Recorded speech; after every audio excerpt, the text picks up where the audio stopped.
โอ้ทำไมโยนอย่างเงี้ยใส่รถยายเลย เจ้าขายสันบ่ยาย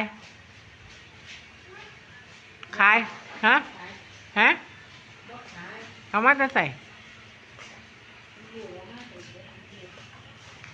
ลูกฝากมาให้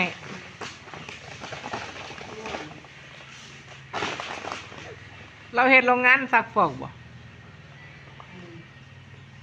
ลุงขอเก็บอืม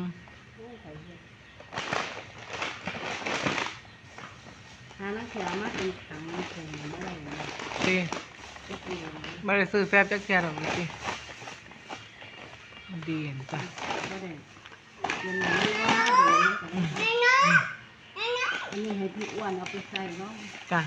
ใส่ไว้น้ำกันละเดี๋ยวจังสิไปจักยกเอาถ้าต่อย่างไปรถจะเอาเลียลงมาน้ำเลยมีนาจ้าเอ๋เอาอย่างไม่ลูกอมนี่อันนี้ของตาวี จ้ะนี่ของตาวีสักหน่อยน้ำยาปลาพนุ่มเป็นบ่ว่าน้ำยาซักให้ โอ้จ้ะขอบคุณค่ะ ยาปลาพนุ่ม